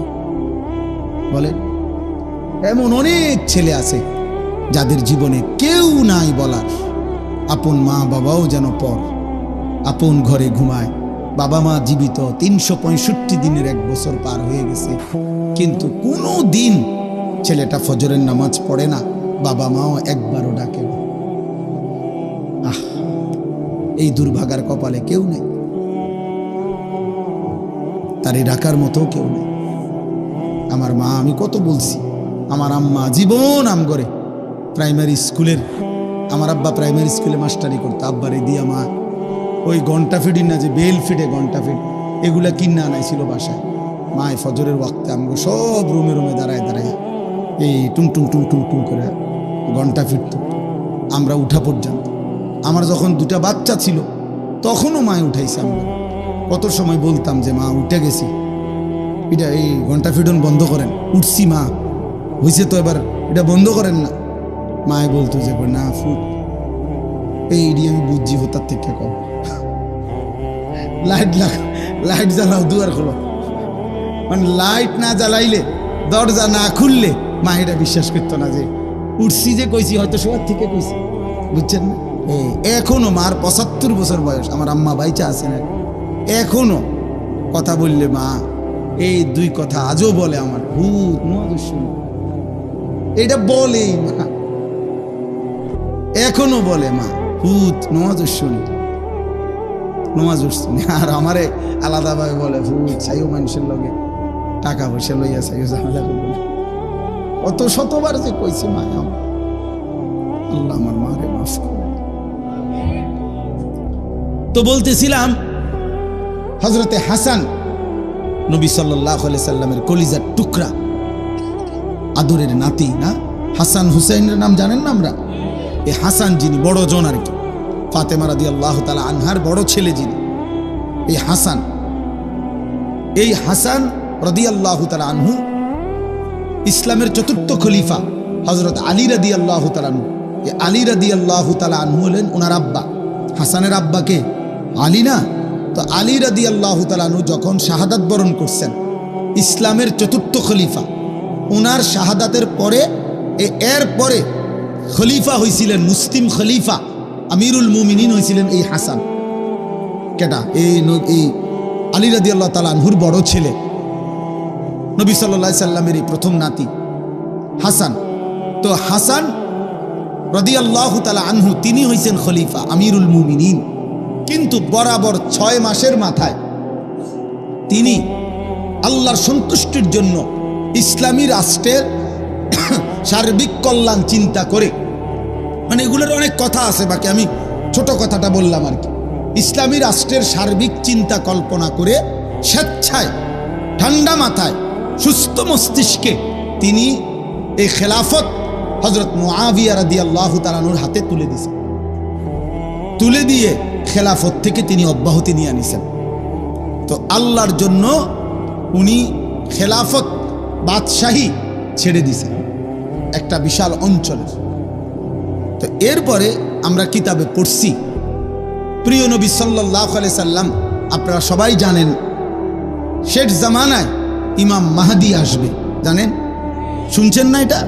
এই মাহদী রাসূলুল্লাহ সাল্লাল্লাহু আলাইহি সাল্লাম বলছে, যদি শুনো পৃথিবীর আর একদিন বাকি, ইসরাফিল ফু দিতে আর একদিন বাকি আছে, তবুও বিশ্বাস করো উম্মত, মাহদী আসবে এবং মাহদী যুদ্ধ করবে এবং আরেকবার কিয়ামতের আগে সারা পৃথিবীর প্রতি ইঞ্চি জমিনের মধ্যে ইসলামের খেলাফত উড়বে, ইসলামের পতাকা উড়বে সারা বিশ্বময়, সারা পৃথিবীর খেলাফতের বাদশাহী আরেকবার ইমাম মাহদী করবে। এটা নবী সাল্লাল্লাহু আলাইহি সাল্লামের ওয়াদা। আর নবীজির ওয়াদা গত 1450 বছরে একটাও বিফলে যায় না, এটাও যাবে না। এটাও কি যাবে না? বিফলে যাবে না, ভুল হবে না, ভুল হবে না। তিনি নিজের থেকে বলেন নাই, আল্লাহ বলছেন তো বলছেন। এখন শুনেন, এখন বিষয়টা হইল হাসান রাদিয়াল্লাহু তাআলা, তিনি তো ইন্তেকাল করছেন সেই 1450-1400 বছর আগে। তাহলে ওই সময় তিনি খেলাফত ছেড়ে দিছেন, আর শেষ জামানায় আসবে মাহদী, সারা পৃথিবীর প্রতি ইঞ্চি জমিনে তিনি খেলাফত প্রতিষ্ঠা করবেন। তখন আমি কি বলতে চাচ্ছি? আমি বলতে চাচ্ছি যে কিতাবের মধ্যে কথা স্পষ্ট আছে, আমার কাছে মাউসুআতু আশরাতিস সাআ এরকম মোটা আরবি কিতাব আছে, ওই কিতাবে আছে কিয়ামতের আলামতের উপরে একদম বিশ্বকোষ। এই কিতাবের মধ্যে লিখছে রাসূলুল্লাহ সাল্লাল্লাহু আলাইহি সাল্লামের একাধিক হাদিস উল্লেখ করে সহিহ সনদে উল্লেখ করছে, নবীজি বলছেন শেষ জামানার যে মাহদী আসবে সারা পৃথিবীময় খেলাফত প্রতিষ্ঠা করবে, তিনি সরাসরি নবী বলছেন আমার নাতি হাসানের বংশধর। এই কথাটা বলেন, কার বংশধর হবে? হাসান। হাসান এই সেই হাসান, যেই হাসান একবার আল্লাহর সন্তুষ্টির জন্য খেলাফত ছেড়ে দিছে। তো পূর্বপুরুষের সেই মহান অবদান এবারে সেটা 1400 বছর পরে হোক আর 14,000 বছর পরে হোক, মাহদী যেদিন আসবে সে হাসানেরই বংশধর হবে, আর তিনি এই বংশেরই পুরুষ, তিনিই মাহদী, সারা বিশ্বময় আল্লাহর খেলাফত প্রতিষ্ঠিত করবে। তাহলে আমার বলার উদ্দেশ্য হলো এটা যে নেক আমলও পরবর্তী বংশধরকে 1000 বছর পরে হোক, 5000 বছর পরে হোক, ওই পূর্ববর্তীর নেক আমলটা তার পরবর্তী বংশধরের জন্য কল্যাণ বয়ে আনে। ঠিক গুনাহ অকল্যাণ বয়ে আনে। অতএব আজকে বলছি বাবা, নওজোয়ান ভাই, তোমার পরেও পৃথিবী থাকবে। আল্লাহ চাহে তো তোমাদের হাতেও আল্লাহ দয়া করলে হায়াত দিলে আগামী জেনারেশন আসবে। আল্লাহ তোমাদেরকেও যদি বিবাহের তৌফিক দেয়, একজন স্ত্রী মিলবে, আল্লাহ চাইলে সন্তান আসবে, প্রিয় ভাই আমার, সে তো তোমার জেনারেশন, এর পরের জেনারেশন। তাহলে এই নেক্সট জেনারেশন যারা আগামী প্রজন্ম আসবে, আমার ভাইয়া, আমার বাবা, আমার আব্বা 43 বৎসর এক টানা কুমিল্লা শহরে ঠাকুরপাড়া মসজিদে ইমামতি করছে আমার আব্বা। তাহলে আমরা 5 ভাই বাবার সন্তান, মাদ্রাসায় পড়ালেখা করছি। তো বাবা আমাদেরকে আল্লাহর কোরআন হাতে তুলে দিয়ে গেছে, তাহলে আমরা আমাদের সন্তানকে এখন কোরআন পড়াইতে চাচ্ছি।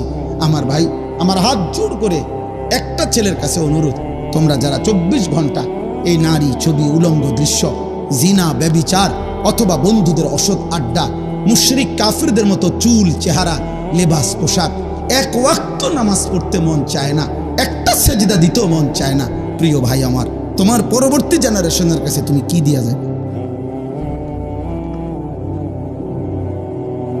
দোস্ত আমার,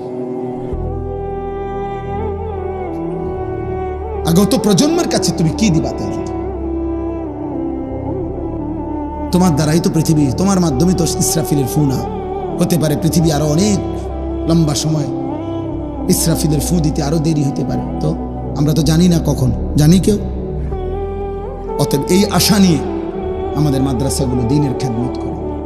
এই ছোট্ট মুসলমানের বাচ্চাকে, 4 বছরের বাচ্চা, 5 বছরের বাচ্চা, 6 বছরের, 7 বছরের বাচ্চাকে আমরা নেই, আমরা ছোট বাচ্চা নেই, নিয়া আমরা যেন অভিভাবককে বলি 5 বছরের জন্য 6 বছরের জন্য বাচ্চাটা আমারে দেন, ইনশাআল্লাহ আপনি দিবেন একটা ছোট বাচ্চা, ঠিক বরাবর 5-7 বছর পরে আমরা আপনাকে দেব একটা হাফেজে কোরআন,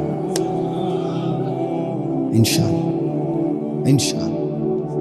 এই জন্য মুসা আলাইহিস সালামের মাকে আল্লাহ বলছিল, মুসার মা বুঝছি তুমি ভয় পাইতে আসো, মুসারে তুমি পারতা না বুঝছি দুধ খাওয়াইতা, তুমি ঘরে রেখে পারতা না, ফেরাউনের বাহিনীর ভয়ে তুমি পারতা না বুঝছি, ঠিক আছে যাও বাদ দাও, ওই তো না তোমারে দিয়ে এখন, তবে এক কাজ করো তুমি আমারে দিয়ে দাও, তুমি তারে এই ছোট্ট বাক্সে বইরা নদীতে ছেড়ে দাও, ফেলে দাও। হ্যাঁ, وأوحينا إلى أم موسى أن أرضعيه فإذا خفت عليه فألقيه في اليم। আল্লাহ বলছে ভয় পাচ্ছ, ঠিক আছে, বাক্স বৈরি করা ছোট্ট বাচ্চাকে পানিতে ফেলে দাও, উত্তাল সাগরের ঢেউ ছেড়ে দাও, বাকিটা আমি দেব। ইন্না রাদ্দুহু ইলাইকি, আমি আল্লাহ ওয়াদা দিলাম মুসার মা, কোরআনের আয়াত, পরে আমি তোমার কাছে আবার ফেরত দেব, তোমার সন্তান তোমার কাছে আসবে, আমি আল্লাহ এখন নিলাম আর কি, পরে আমি ফিরাই দেব। কেমনে ফিরাই দেব? ওয়াজাইলুহু মিনাল মুরসালিন। বাহ, আল্লাহ বলছে তুমি শুধু একটা ছেলে দাও ফেলায়া, আমি যখন তোমার কাছে ফেরত দেব তখন রাসূল বানিয়ে ফেরত দেব। কয়দিন পরে শুনবে সে মুসা নবী। এখন শুধু ছেলে দাও, আমি তোমারে নবী দেব। আমি তোমাকে কি দেব? এই জন্য আপনি আল্লাহর কোরআনের কাছে সন্তান দেন, মাদ্রাসা ইনশাআল্লাহ রহম করলে মালিক আপনারে হাফেজে কোরআন দেবে ইনশাআল্লাহ ইনশাআল্লাহ ইনশাআল্লাহ। আল্লাহ আমাদেরকে তৌফিক দান করেন। অতএব আমি অনুরোধ করি, আমরা প্রত্যেকে, আমাদের প্রত্যেকের এটা দরকার। শেষ কথা, আমার সাথী, আমার ভাই, আমার বন্ধু, হাসলেও মরে যাবেন, কাঁদলেও মরে যাবেন, সুখে থাকলেও মরে যাবেন, দুঃখে থাকলেও মরে যাবেন, সেজদা দিলেও মৃত্যু হবে, নাফরমানি করলেও মৃত্যু হবে। আল্লাহর বন্দিগি করতে করতে আব্দুল কাদের জিলানী রাহমাতুল্লাহ আলাইহি হয়ে গেলেও মৃত্যু হবে, আল্লাহর নাফরমানি করতে করতে ফেরাউন নমরুদ হলেও মৃত্যু হবে। সুখের রাতও ভোর হয়, দুঃখের রাতও ভোর হয়, বাসর রাতও ভোর হয়, ফাঁসির রাতও ভোর হয়, মদের রাতও ভোর হয়, তাহাজ্জুদের রাতও ভোর হয়, ভোর হয়, কোনো রাতই বাকি থাকে না। অতএব আমরা মরেই যাব ভাইয়া, আমরা চলেই যাব। আর আল্লাহ এটাই বলছেন। এইবার শুনেন, আমার কথা শেষ। আল্লাহ তাআলা বলেন, ওয়াজাআত সাকরাতুল মাউত বিল হক যালিকা মা কুনতা মিনহু তাহিদ। আল্লাহ বলছে, বান্দা শুনো, অচিরেই সত্য সত্যই একদিন মৃত্যুর যন্ত্রণা আসবেই আসবে, তোমাকে মৃত্যুবরণ করতেই হবে। যালিকা মা কুনতা মিনহু তাহিদ, এই মৃত্যুই সেই মৃত্যু যা থেকে তুমি বারবার পলায়ন করেছিলে। অনেকবার অসুস্থ হইছ, দৌড় দিয়া ডাক্তারের কাছে গেছ, ওষুধ আনছো, ভালো হয়ে গেছ। অনেকবার ছোটখাটো অ্যাক্সিডেন্ট হইছ, সেলাই করছো, ব্যান্ডেজ করছো, ওষুধ খাইছো, ভালো হয়ে গেছ। মানে তুমি কোনোবারই মরতে চাও নাই, প্রতিবারই সুস্থ হয়ে গেছ। তো তুমি ভাবছো এতবারের রোগ ব্যাধির পরে যেহেতু আমি প্রত্যেকবারই ভালো হয়ে গেছি, এই হিসাবে আমি আর মরবো না। আল্লাহ বলে, না বান্দা, রোগ সুখ, মাথা ব্যথা, জ্বর, সর্দি, পেট ব্যথা, এগুলো না বারবার আসে, কিন্তু মৃত্যু তো বারবার আসে না। মৃত্যু কেবল একবারই আসে, সে আসলে আর ফিরে যায় না, সে আসলে আর না নিয়ে যায় না। ওয়ালান ইউআখিরাল্লাহু নাফসান ইযা জাআ আজালুহা। আল্লাহ বলেন, মৃত্যুর সময় যখন হয়ে যায়, আমি রব্বুল আলামিন তখন 1 সেকেন্ডও দেরি করি না, আর কাউকে কোনোদিন সময় দেই না। ইযা জাআ আজালুহুম লা ইস্তাখিরুনা সাআতান ওয়া লা ইস্তাকদিমুন। আল্লাহ বলেন, যখন মৃত্যুর সময় হয়ে যায়, 1 সেকেন্ডও দেরি হয় না, 1 সেকেন্ডও আগে আসে না। হাত্তা ইযা জাআ আহাদাহুমুল মাউত ক্বালা রাব্বিরজিউন। আল্লাহ বলেন, প্রতিটা পাপী নাফরমান মৃত্যুর সময় যখন হয়ে যায়, আজরাইল যখন সামনে আসে, চিৎকার দিয়ে আল্লাহকে বলে, আল্লাহ অল্প কিছুদিনের জন্য আরেকবার দুনিয়ায় ফেরত দেন। লাআল্লি আমালু সালিহান ফীমা তারাকতু, যেই আমলগুলো ছুটে গেছে মাওলা, এবার যদি একটু সময় পাই সেই নেক আমলগুলো করব। আল্লাহ বলবেন কাল্লা, না বান্দা, কখনোই না। আজরাইলকে সামনে এনে আমি ফেরাউনকেও তো ফেরত দেই নাই, তোমারে দেবো কেমনে? মালাকুল মউতকে সামনে এনে তো আমি কাউকেই ফেরত দেই নাই, দিয়েছে কাউরে? কথা বলে না, তাহলে তোমারে ফেরত দেবো কেন? অতএব এক চূড়ান্ত বাস্তবতা মৃত্যু, যেটা ইমানদারকেও গ্রহণ করতে হয়, নাফরমানকেও গ্রহণ করতে হয়। অনুগত অবাধ্য, ক্ষমতাধর দুর্বল, সবল কিংবা দুর্বল, সম্পদশালী কিংবা অভাবী, রাজপ্রাসাদের কিংবা কুড়ে ঘরের, সকলকেই গ্রহণ করতে হয়। মৃত্যুর যন্ত্রণা সকলের হয়, ইমানদারেরও নাফরমানের। মৃত্যুর মুহূর্তে একটা যন্ত্রণা আছে, এটারে বলে সাকরাতুল মউত। এটা ইমানদারেরও হয়, নাফরমানেরও। নবীজি সাল্লাল্লাহু আলাইহি সাল্লাম উনারও হয়েছে, হাদিসে, বিশুদ্ধ হাদিসে আছে। নবীজি ইন্তেকালের পূর্বে বারবার বলতেছিলেন, আল্লাহুম্মা আইন্নি আলা সাকারাতিল মউত, আল্লাহ মৃত্যু যন্ত্রণার এই মুহূর্তে আমারে আপনি সাহায্য করেন। আল্লাহ নবী বলছে, লা ইলাহা ইল্লাল্লাহ ইন্না লিল মাউতি সাকারাত, আল্লাহ আপনি ছাড়া কোনো ইলাহ নাই, মৃত্যুর বড় যন্ত্রণা। কিন্তু মজার বিষয় হলো, ইমানদার, সমস্ত নেককার ইমানদারের মৃত্যু যন্ত্রণা যদি শুরু হয়, যদিও যন্ত্রণা, কিন্তু তার দিল খুশি হয় এই কথা ভেবে যে মৃত্যুর এই যন্ত্রণা শেষ হবে, মৃত্যু হবে আমার আর আমার পরম বন্ধু। গত 60 বছর 50 বছর দিবানিশি যারে ডাকছি, রাতে দিনে গভীরে একাকী, যে মালিকরে ডাকছি, যারে আমি বারবার সেজদা দিছি, আমার সেই পরম বন্ধু, আমার রব, আমার মাওলার মোলাকাতের সময় হয়ে গেছে। আর নাফরমান পাপী, তাফসীরের মধ্যে আছে, মৃত্যু যন্ত্রণা যখন শুরু হবে, খোদার কসম 900 বছরও যদি কেউ পৃথিবীতে সুখ আর আনন্দ উল্লাসে কাটায়, 1 সেকেন্ড কোনো দিন 1 ফোঁটা চোখের পানি পড়ে নাই, একটা হাসি কাশিও দেয় নাই, একটা কাঁটার সুইয়ের আঘাতও লাগে নাই, 900 বছর কিন্তু আল্লাহর নাফরমানি করে কাটাইছে। খোদার কসম তাফসীরের মধ্যে লিখছে, মৃত্যু যন্ত্রণার 1 সেকেন্ডে 900 বছরের সুখ আর আনন্দ বেঈমান নাফরমান ভুলে যাবে, আর কোনোদিন তার মনেও পড়বে না সে কোনোদিন সুখী ছিল, সে কোনোদিন হাসছিল। তাফসীরে আছে, হাদিসে আছে। আল্লাহ জিজ্ঞেস করবেন, আমার বান্দা বাকিটা হায়াত পিছনে কেমন কাটাইলা? তো ওই নাফরমান পাপী বলবে, রব আমি জীবনে কোনোদিন সুখ দেখিনি। চালাক ভাইবেন না বাবা, আমিও না, আপনিও না, জওয়ান ভাই তোমরাও না, নিজেরে খুব চালাক মনে করো না। আব্বা তুমি চালাক না, মূলত তুমি বাঁধন হারা, অর্থাৎ তুমি দুর্ভাগা। তোমার মা আর তোমারে আল্লাহর দিকে ডাকে না, বাবা আর আল্লাহর দিকে ডাকে না, এই সমাজের কেউ তোমারে আল্লাহর দিকে ডাকে না, তোমারে গুনার মধ্যে ছেড়ে দিছে। সবাই তোমারে বলে দিছে, যা, নারী, ছবি, মোবাইল, অস্থির দৃশ্য, উলঙ্গ নাচ গান, হারাম ছবি, বন্ধুদের অসৎ আড্ডা, যা ঠিক আছে তোকে ছেড়ে দিলাম।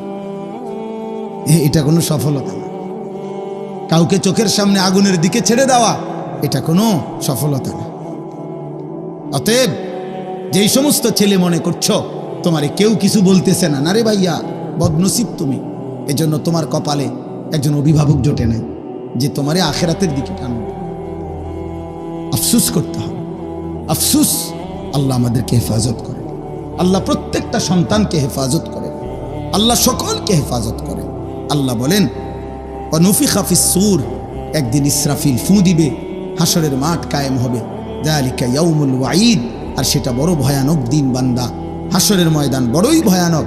এটা ফুটবল খেলার মাঠ না, এটা মামুর বাড়ি, শ্বশুর বাড়ি, শ্বশুর বাড়ি না।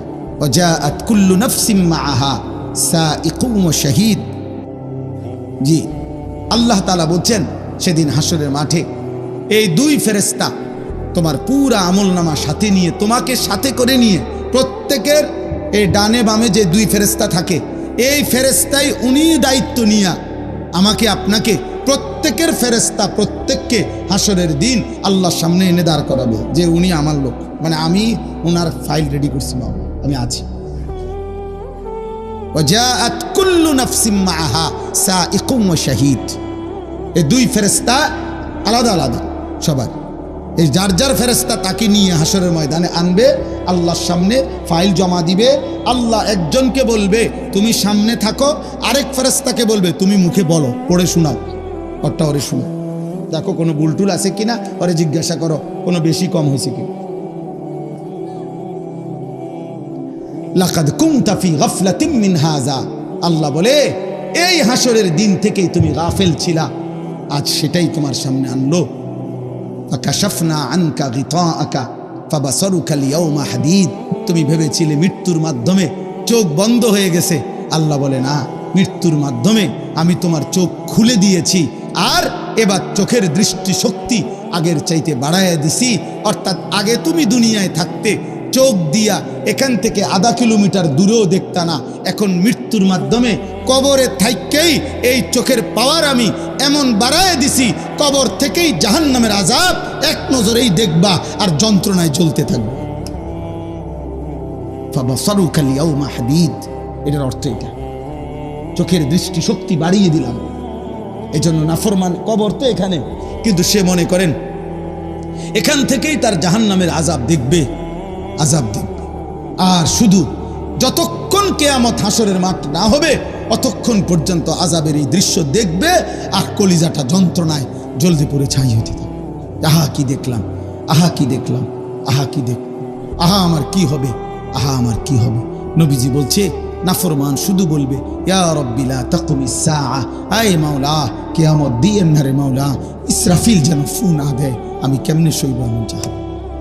আল্লাহ আমাকে হেফাজত করেন, আল্লাহ আমাদের সবাইকে হেফাজত করেন। আল্লাহ তাআলা এই আব্দুস সাত্তার দারুস সালাম মাদ্রাসা কবুল করেন। আমাদের প্রিয় ভাই মাওলানা কামাল ভাই, এই মাদ্রাসা আমাদের, আমরা আলহামদুলিল্লাহ আমাদের একটা সংগঠন আছে কুমিল্লা জেলা কওমি মাদ্রাসা সংগঠন, এই সংগঠন বুড়িচং উপজেলার অন্তর্ভুক্ত মাদ্রাসা এটা। আলহামদুলিল্লাহ আমরা নিয়মিত এই মাদ্রাসায় মিটিং করি, বিভিন্ন পরামর্শ করি, দ্বীনি কাজের ফিকির করি। অনেক সময় আমি এখানে আসি, অনেক ওলামায়ে কেরাম আসে, আজকেও আমাদের অনেক শ্রদ্ধেয় ওলামায়ে কেরাম আসছেন। মাদ্রাসার পরিবেশ, মাদ্রাসার ব্যবস্থাপনা, মাদ্রাসার এই সুন্দর ভবন আল্লাহ যেন কবুল করে নেয়। আমি আপনাদের কাছে অনুরোধ করি 2টা মিনিট আমি এখনই দোয়া করে দিচ্ছি। এই দোয়ার পূর্বে আমরা প্রত্যেকে নিজ নিজ ভালোবাসা দিই। আমার শায়েখ আল্লামা মুফতি মুশতাকুন নবী কাসিমি হুজুর সব সময় বলে, আমারে বহুদিন বলছে, মাওলানা যেখানেই ভালো কাজ দেখবেন ওই ভালো কাজের সাথে নিজে কোনো না কোনোভাবে অল্প হোক বেশি হোক আপনার নামটা উঠায় নেবেন, অর্থাৎ আপনাকেও সম্পৃক্ত করে নেবেন, নিজেকে জুড়ায় নেবেন। সেটা মনে করেন আপনি রংপুর গেছেন, ওইখানকার কোনো মসজিদেই আপনি আসার পথে চলার পথে 100টা টাকা দান করছেন, হতে পারে আর কেউ কোনোদিন শুনে নাই, দেখে নাই, চিনে নাই, জানে নাই, কিন্তু খোদার কসম এই 100 টাকার নেকি সাদকায়ে জারিয়া উঠতেই থাকবে। হাসরের ময়দানে রংপুরের নেকি আমলনামার দেখা খুশি হয়ে যাবে, চিটাঙের নেকি দেখে খুশি হয়ে যাবেন, সিলেটের নেকি দেখে খুশি হয়ে যাবেন। এই জন্য কোনোখানে নেক কাজে ফিরাই দিতে নাই। এই জন্য ইনশাল্লাহ এখনো সবাই পকেটে হাত দেন, মহব্বত করে ভালোবাসা নিয়ে প্রত্যেকেই এই মাদ্রাসার জন্য কিছু সহযোগিতা করেন। আল্লাহ আপনাদেরকে তৌফিক দান করেন। ছেলেরা ভাই তোমাদের কাছে থাকলেও দাও, 10 টাকা থাকলে 10 টাকা দাও, 100 টাকা থাকলে 100 টাকা দাও। এই নিয়তে দাও ভাইয়া যে আল্লাহ যেন তোমারে নামাজি বানায়, আল্লাহ যেন তোমারে চরিত্রবান বানায়, আল্লাহ যেন তোমারে আল্লাহ চিনায়, আখেরাত যেন চিনতে পারো। আল্লাহ তৌফিক দান করেন, কবুল করেন, আমিন। আল্লাহ তাআলা ওয়াদা দিয়েছেন যে তুমি আমার কথা মনোযোগ দিয়ে শোনো এবং চুপ থাকো, আমি আল্লাহ তোমার উপরে দয়া করব। মানে আমি আল্লাহ তোমাকে আমার কথার অনুপাতে আমল করার তৌফিক দেব। ফাসতামিউ লাহু ওয়া আনসিতু লাআল্লাকুম তুরহামুন, যে আল্লাহর আদেশ, মনোযোগ দিয়ে শোনো এবং চুপ থাকো। আল্লাহ বলছেন তাহলে অবশ্যই তোমাদের উপরে রহমত বর্ষিত হবে।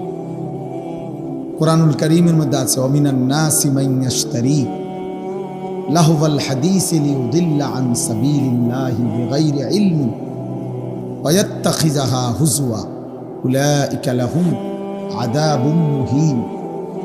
আল্লাহ বলছে যে মানুষগুলো আমি আল্লাহর পথ থেকে মানুষকে দূরে সরিয়ে রাখার জন্য, পথ হারা করে দেওয়ার জন্যে আমার কোরআনের বিপরীতে বেহুদা কথা, গল্প, গান, বাদ্য,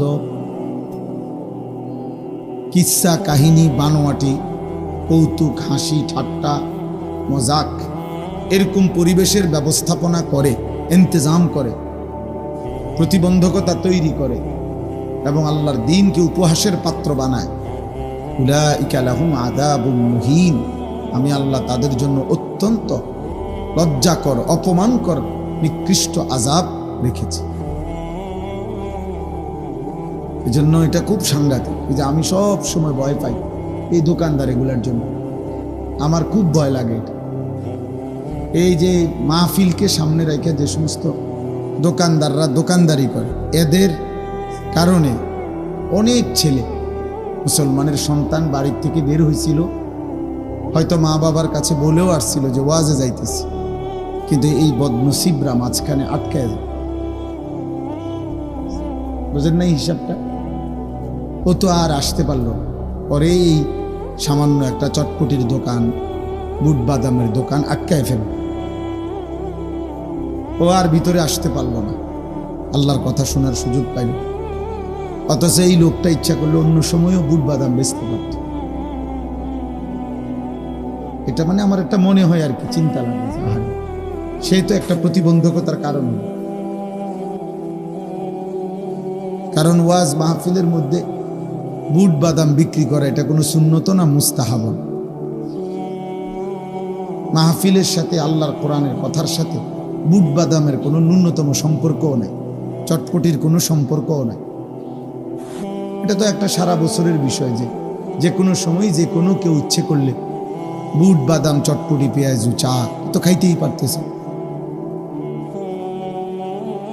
এজন্য কোনোভাবে আমার জীবন, আপনার জীবন যেন এমন না হয় যে আমার কারণে আমি প্রতিবন্ধক হলাম, হায়েল, আমার কারণে সে আল্লাহর পথে যাইতে পারলো না। আমার কারণ এই যে সমস্ত ছেলে পেলে কাউকে গুনার দিকে টেনে নিয়ে যায়, তো সে তো আল্লাহর পথে সে যাইতো, তাকে বাধা দিল, টেনে নিল। হয়তো একবার সে বলছিল যে না আব্বা রাগ করবে, অথবা আব্বু বলছে মসজিদে যাইতে, আরে রাখ বেটা, তোর আব্বা কি আছে নাকি এখানে? একবার এত অল্প বয়সে একদম বুজুর্গি দেখাস বেটা, যা বেটা, সর বেটা, তোর সাথে আর আমাদের কোনো ইয়া নাই, বন্ধুত্ব নেই। এই অসৎ তার এই জীবনের তরে লজ্জা দিয়া তিরস্কার কইরা আল্লাহ রাস্তা থেকে ফিরাই দিল। এই নাফরমান কি করল? এরপরে দেখা যাবে যতগুলো গুনাহ ওর দ্বারাও হবে, এই পাপীর আমলনামার মধ্যেও ওর সমপরিমাণ গুনাহ লেখা। ওমান দাআ ইলা সাইয়্যাতিন দালালাতিন কানা আলাইহি মিনাল ইসমি মিসলু আসামি মান তাবিআ। নবীজি বলেন, যে কাউকে মন্দ কাজের, গুনাহের কাজের দিকে ডাকলো, অতঃপর তার সেই ডাকে যে কয়জন সাড়া দিল, অংশগ্রহণ করলো, অনুসরণ করলো, ওই অংশগ্রহণকারীরা যতগুলো গুনাহ করবে, সমস্ত গুনাহ ওই গুনার দিকে প্রথম যে টেনে নিছে, আহ্বান করছে, তার আমল নামাতেও দেওয়া। তাই এই জন্য বললাম ভাই, এটা খুব জরুরি। এক তো হলো প্রথমেই না আসা, আমি শুনবো না, আমার বেজাল আছে ভাই, ব্যস্ততা আছে, পেরেশানি আছে, কোনো কাজ আছে, ঠিক আছে, নাই শুনলাম আল্লাহর কথা, কিন্তু আমি বললাম, আসলাম, এরপরে মাত্র 10 টাকার 20 টাকার বুট বাদাম চটপটির জন্য মহান আল্লাহ পাকের কথাকে প্রত্যাখ্যান করলাম, মাত্র এইটুকুর জন্য। এই জন্য নওজোয়ান ভাই, কিশোর ভাই, বয়স্ক বাবা, সবার এটা ভাবা উচিত, সবার ভাবা উচিত। জুমার নামাজের বয়ান হয়, উনি তখনও আসে না, একবারে লাস্ট টাইমে যাইবে। কি বেশি বেচা কিনা করে লাইছেন? আধা ঘন্টায় কি 10 লাখ টাকা বেচে লাইছেন? আধা ঘন্টায় কি উল্টাইয়া ফেলছেন সংসারটা? আধা ঘন্টায় কি একটা সার ডালাই দিয়ে লাইছেন? তাহলে আজানের সাথে সাথে মসজিদে আসলে কি হইত? আল্লাহর কথা শুনতেন, কোরআনের কথা শুনতেন ইমাম সাহেবের? না, চালাক মানুষ, উনি বুদ্ধিমান, উনি একটা 20-এ আসবো, একটা 25-এ। কার কথা প্রত্যাখ্যান করবে? আল্লাহর কথা। আল্লাহর কথা কোরআনুল কারীমের মধ্যে আছে, ওমান আযলামু মিম্মান দুক্কিরা বিআয়াতি। আল্লাহ তাআলা বলেন আল্লাহর কথা যে সুম্মা আ'রাযা আনহা, আল্লাহর কথাকে যে মুখ ফিরিয়ে নেয়, বিমুখতা প্রদর্শন করে, আল্লাহ নিজে বলছে ওয়ামান আযলাম, তার চাইতে বড় জালেম আর কেউ হইতে পারে। তুমি আজানকে প্রত্যাখ্যান করছো, আল্লাহর কথা এটা। তুমি কালেমাকে প্রত্যাখ্যান করছো, এটা আল্লাহর কথা। তুমি কোরআনের এক এক শব্দকে প্রত্যাখ্যান করছো, ফেরত দিছ, ছুড়ে দিছ, ফেলে দিছ, এটা আল্লাহর কথা। আল্লাহ বলেন তার চাইতে বড় নিকৃষ্ট জালেম আর কেউ হইতে পারে, আর কেউ না। এই জন্য কেবল চালাক হইলেই হয় না, নিজেকে চালাক ভাবলেই হয় না। কোরআনকে মহব্বত করা, শ্রদ্ধা করা, সম্মান করা, ইজ্জত করা অনেক জরুরি, অনেক জরুরি, অনেক জরুরি। আল্লাহ আমাদের সবাইকে তৌফিক দান করে। আবারও অনুরোধ করছি, এবার যারা বসছেন তারা ডানে বামে তাকায়েন না। ওখানে আওয়াজ হোক, চিৎকার হোক, সব গুছানো সম্ভব না। এখানে একবারে সব দোকান বন্ধ করে সবাই নিয়ে রেডি করে এই সব গুছাইতে গেলে এখানে তো চলে যাবে 1 ঘন্টা। কাজেই চেষ্টা করলাম, বললাম, এবার যার গ্রহণ করার সে গ্রহণ করলো, যার প্রত্যাখ্যান করার প্রত্যাখ্যান করলো, অসুবিধা নেই। কারোর জন্যই দিন আটকায় না, ইসলাম আটকায় না।